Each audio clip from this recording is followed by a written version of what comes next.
Oh boy, today is a happy day. Why is today a happy day, might you say?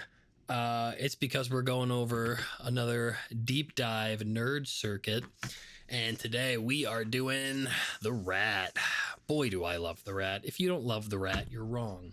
The RAT is the greatest distortion pedal of all time, and let's go over why. So if you guys haven't been following along, I did another 2 videos before this. We covered the Dallas Rangemaster. We covered the fuzz face, the germanium fuzz face.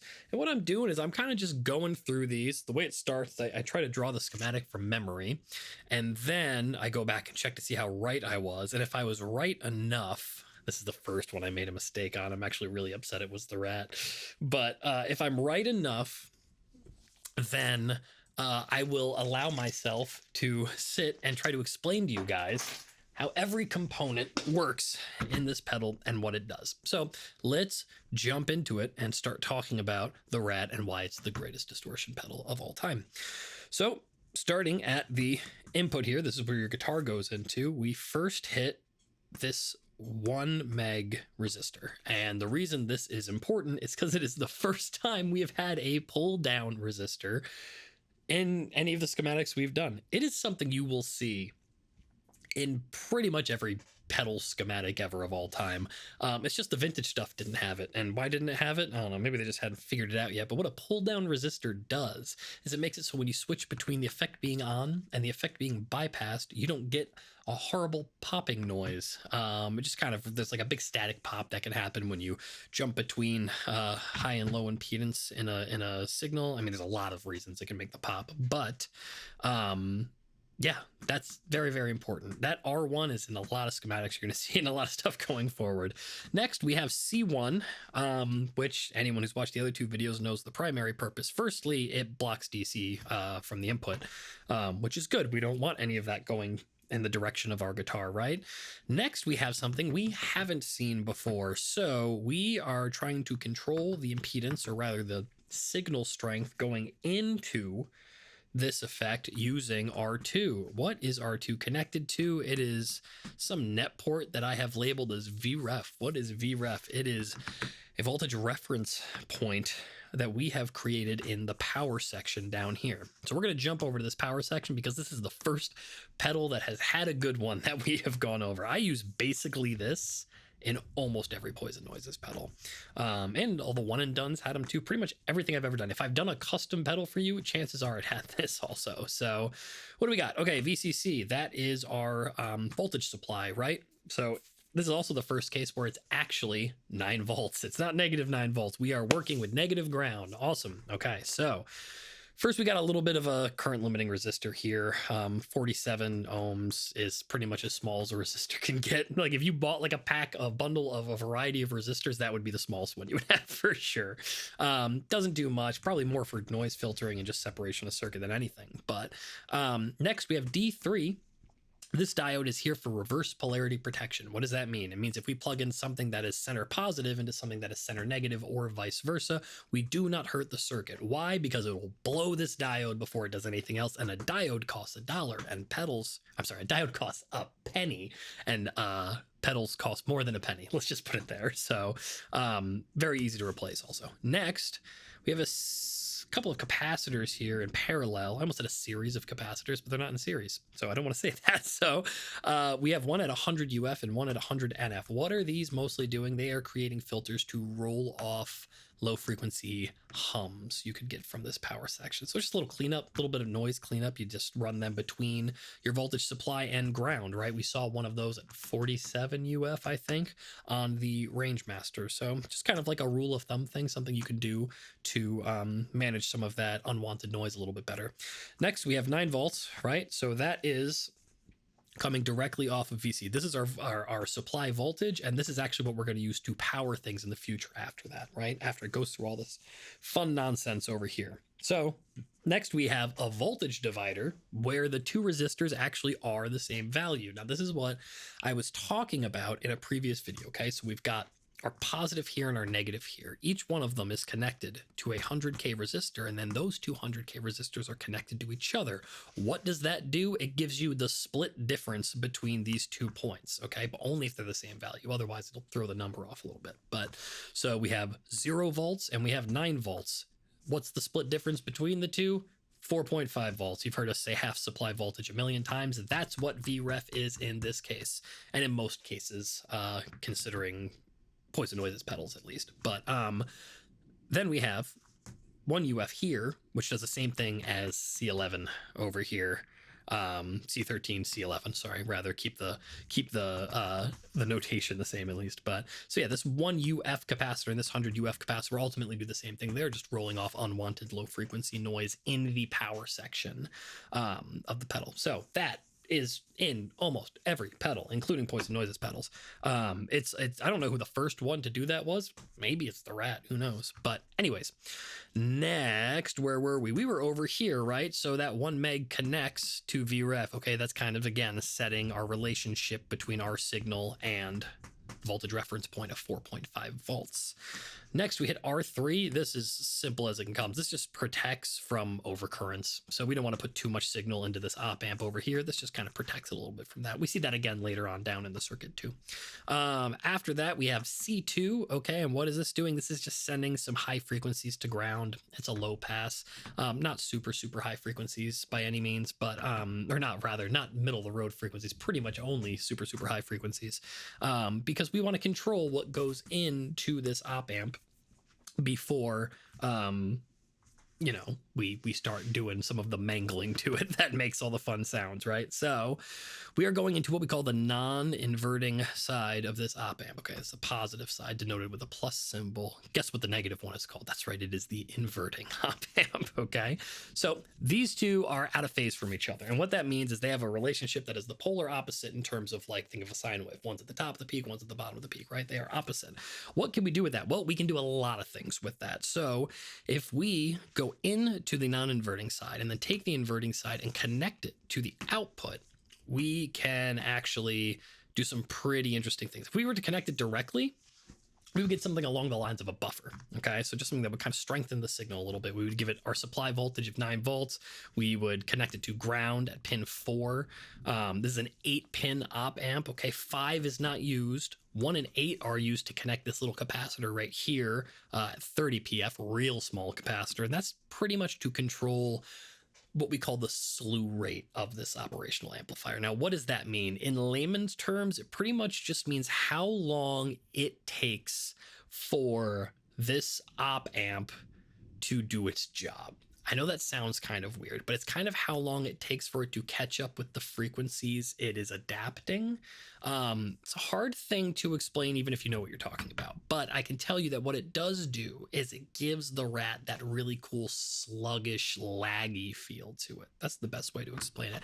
You always hear them talk about, ooh, the Rat's got that really low slew rate. That's why the original LM308 chip is so legendary, but you could also just buy an OPO7, which is pretty much the exact same thing, and that's what all of us in the industry use because 308s are too expensive and hard to find. So it's literally like almost, I must say it is the exact same chip. Just go get the OPO7. But anyways, what else we got? That's pin 1.8. Pin 2 is that inverting side. Pin 3 is the non-inverting side. Pin 4 is where we connect ground. 5, again, we said is nothing. 6 is our output for the op amp. And 7 is where we put our supply voltage. So what do we have going on in between pins 2 and 6? What we have is a feedback network, okay? We've got this interesting little loop right here. Now, let's start with the simple one. C4 right here is a low-pass filter, a really small one. Like, you could change the value of that to kind of do some different things, but it rolls off pretty much everything above like 16K, so just the really annoying frequencies that only dogs can hear. That's actually not true. Apparently, we can hear up to 20K, but most people can't. I think I can only hear, I've tested like 18.5K, and like I apparently have, that's like good. So next we have our first control, right? Our first pot. We talked about these before, a potentiometer. This one is set up in a way where pin 2 and pin 3 are connected to each other. We call this a variable resistor. That is the configuration for this. What that means is when we turn this knob, the relationship between here and here, pins 2 and 1 or 3 and 1, because 2 and 3 are now the same because they're connected, can go anywhere between 0 and the size of that pot. So the size of this pot is 100,000 ohms. So it can go anywhere between 0 and 100,000 ohms by turning it, right? So why is that useful to us? Well, if we are going into the non-inverting side of the op amp, and then we put resistance in the inverting side of the op amp and connect the other end of it to the output, we get negative feedback, which is the cornerstone of distortion, of crunch, of fuzz, of whatever. That's how we make it. So as we turn this potentiometer to the right, we actually are making this value bigger, all the way up to 100K. If we turn all the way to the left, we can go all the way down to 0 ohms, right? And when we go down to 0 ohms, what happens with the RAT? It is just unity clean, right? We turn the volume all the way up, gain all the way down, and you click it on and off, you should not hear a difference. Also, obviously, the tone knob has to be maxed too, but that's how you can tell if a RAT is a RAT is a RAT. Next, in that, we have something else kind of offshooting off this little feedback network we have here, right? What do we have? We have 2 more high-pass filters, okay? This one, I'm not gonna be able to do the math right now for this. No, I can do it. I can do it. I think I know what it is. I think this one is everything below 60 hertz is cut by like 40 decibels. And then this one is like everything below 1.6K is cut at like 20 decibels. So we're putting that in here to control what frequencies are being overdriven. That's the best way to think about it. So nothing below 60 hertz is getting overdriven, and thank God, because that would be woofy as all heck. But here, this kind of controls, you know, when you start cranking the low frequencies, stuff starts to get muddy. You know what I mean? It's really like nice, juicy mids and highs and stuff that really make for a good sounding overdrive, generally, depending on who you ask. But yeah, so this one's really the more important one, in my opinion. This just gets rid of like horribly unwanted who would want them things. And this one's kind of to taste, in my opinion, in my understanding of this circuit. Right. And then that brings us back to our output here. So that's where a lot of the gain is coming from. Most of the gain, pretty much all the gain. That is what's happening there. This is the magic that is the RAT. What is going on over here? So we've got another capacitor to clean up DC, right? That's what happens when we move through the signal path. This one is electrolytic, or rather it's polarized. What that means, it has a positive and a negative side. The current moves from positive to negative, always. That's the way that it works. So in this case, signal can only go in one direction. Think of it like a one-way street. Okay, diodes can do that also, which are coming up, but in a different configuration. So where did we see 1K last time? Well, we saw it over here at R3, and what was it doing? Just preventing overcurrent. That's pretty much all we're doing. We're just protecting the rest of the pedal. In this case, we're actually protecting the diodes, I believe, more than anything. But what we have here are probably the most commonly used clipping diodes in the world. I think this circuit is technically the first hard clipper. Someone correct me on that if I'm wrong.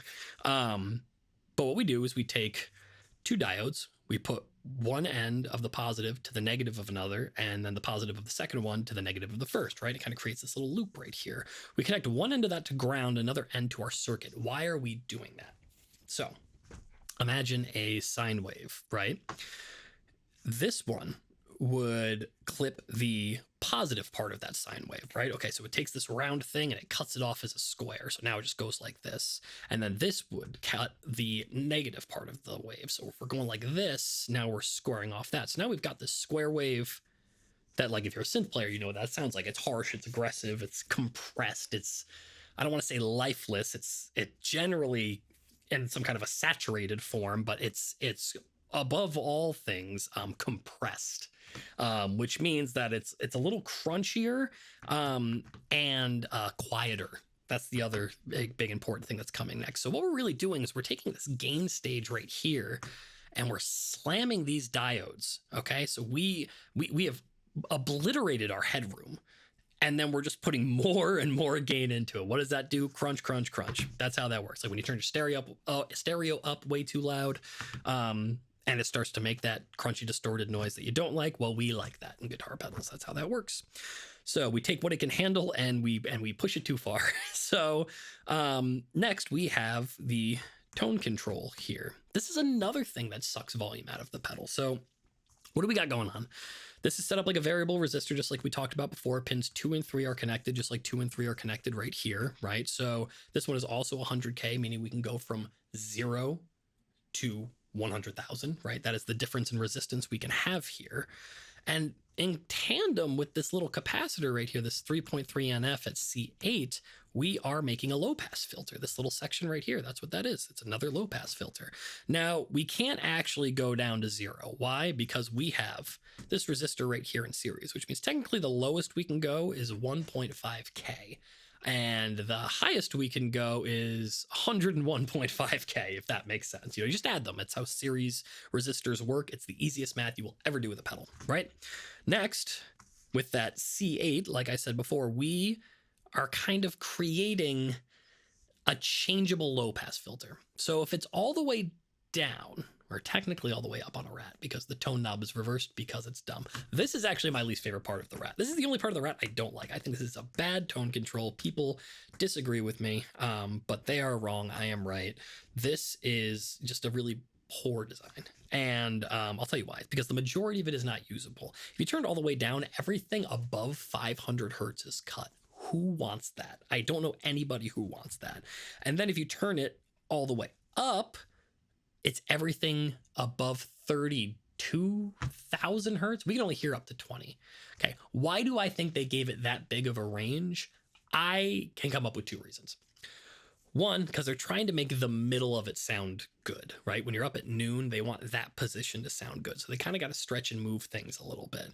Why didn't they just use a different pot or a different taper? Well, because if you'll notice, all 3 of the pots on the RAT are the same. Why did they do that? I'm sure it was cheaper. I'm sure it was cheaper to only have to buy a huge bucket of one value of pot. I've got boxes and boxes of pots in different sizes I'll never use over there, but you got to have them just in case, but not if you're Proco. So that being said, this also sucks volume. Just like this sucks volume, and that sucks, right? That sucks volumes. So before we do anything about that, we hit another one of these capacitors. When's the last time we saw it? Oh, C1, our first one. Okay, so we're cleaning up DC before we go into what is this? You guys haven't seen anything like this before yet. Well, we got another resistor that's pulling down to ground over here. That's probably setting our impedance, which is the signal strength we are trying to put in to this transistor right here. Okay, now this transistor looks a little different, right? The diagram is a little different than what you guys are used to, but essentially we're going into pin 3 here. Okay, this is a 2N5458, by the way, for anyone who cares. I'm not sure if that's what's in the original RAT. I'm almost positive it is. It's what I use in RATs and what everybody else uses in RATs. Anyways, we go into pin 3, we connect pin 1 to our supply voltage, just 9 volts. We're not hitting that reference voltage again. And then number 2, we're kind of using as the output here. And what are we doing with this? Well, we have a 10K resistor here, which is part biasing, but then also part, we're setting the signal strength again, right? So our relationship to ground is a really simple way to explain impedance. There's a better way to explain. Someone give me a 7-word definition of impedance and put it in the comments right now. I would love to hear that. But then next we have another capacitor, except this one's a lot bigger than the other ones. Why? Well, if these capacitors are bigger, they allow more low end to pass through. Somewhere around 1 UF. It's probably lower than that. No, it's definitely lower than that. You can kind of get it out of like 220 NF. This doesn't mean anything to any of you guys, but it pretty much means it's not sucking any of the signal out of your guitar, right? So like 22 NF actually rolls out some low end out of your signal, but that's what you want before you hit this. Here we're kind of making it back up, but we're making more than that back up, because what this buffer does is it's what we call makeup gain. Okay, and what makeup gain does is it makes things louder after you made them quieter, right? When did we make it quieter? Well, we did it 2 times. We did it with the clipping diodes, and then we also did it with this tone control right here. And then we get it all back here right before we hit your traditional volume pot, which is just a voltage divider between your signal and ground, and the output, the pin 2, is what goes out to your amplifier or the next pedal in your chain, whatever it is. You see exactly this shape inside your Strat, your Les Paul, whatever, So all of that being said, what can we do to improve this circuit? That's something I always like to do at the end of these now, because finally we're at one where you can do like quite a bit, right? Okay, because we had a couple of really simple like sub 10 part circuits here. We got some meat on the bone here. We can actually change some things. So what do we got? First thing you see a lot of people do is you change these diodes out, something with a higher or lower forward voltage drop. That'll control how much headroom the pedal actually has. You guys ever heard of the Turbo RAT? Well, guess what that is? We took these silicon diodes out and replaced them with LEDs. Why would we replace them with LEDs? Well, what does LED stand for? It is a light emitting diode, right? They happen to have a really high forward voltage drop and therefore allow a whole lot of headroom. So it gets roughly 20% louder. You can drive it way harder before it clips, which means you get more of the clipping out of the op amp instead of the diodes. Some people think op amp clipping is like a little fizzier and a little less, I don't know, round and smooth than you would get out of diodes to taste. You can do it with germanium diodes, which would crush the signal. That has a forward voltage drop that really hits a ceiling really fast. But yeah, put them all on a switch. That's a lot of people do that with the RAT, that's for sure. What else can we do with this? We could get rid of this freaking tone stack. That's something we could do, but nobody wants to do that besides me. You know what you could do? You could change this value C8 to a higher value to get more mids. You can get more mids out of the pedal this way if you did that, because it would change where the slope is on that low pass filter. You can even put like another one of these on a switch in parallel and get like 6.6, I guess is what that would be out of it. That would give you enough where you would notice it, you know. That's something you could do. What else can we do? You can make this C5, you can make that bigger, and that'll give you more low end in your breakup. Okay, so the reason I picked C5 and not C6, because C6 is this filter right here is to mostly just get rid of like really unwanted stuff. This is like stuff that nobody wants below 6 hertz, right? Here is just what Proco decided they didn't want. Now, if you open that up, you would get some low end, some growl. So, you know, I would be careful doing this and adding LEDs at the same time, because that might just be way too much bass, which you might like. You might just like that doomy, horrible, whatever. I'm not calling it horrible. It's all to taste. But yeah, those are some mods you could do. You can make this one a little bit bigger for some more low end to slam into the op amp. That might be cool if you switch these to LEDs, because you're trying to clip the op amp a little more, right? Instead of clipping these guys. Yeah. That's the RAT. The RAT is like the RAT's the greatest distortion ever made. It just sounds better than anything else, even anything I've made before. I love RATs. But yeah, I hope you guys enjoyed this. This is really fun for me. So like, if you guys have any more ideas for this, please let me know. Like I said, I like to do these for memory. This is kind of like a mental challenge for myself above all other things. I draw it out first. I see if I'm right. I was wrong. I was wrong on one thing in this one. It was very stupid. And I like doing this. It's something fun for me to do while I can't order any parts right now because they're too expensive. And name some circuits. Tell me some stuff you guys want to see in the comments. Also, if I made any mistakes, above all else, tell me if I was wrong. But yeah, I got a couple more of these on the docket. Like and subscribe, you know, follow us if you want to see more of these. Tell your friends, build some pedals. We also had a pretty cool, if you guys want to see how to switch these out for LEDs, I did a video like 5 years ago how to do it. I think it's got like 30,000 views on it. I did not expect that. Really good video how to do that on my channel also. But until then, see you guys next time.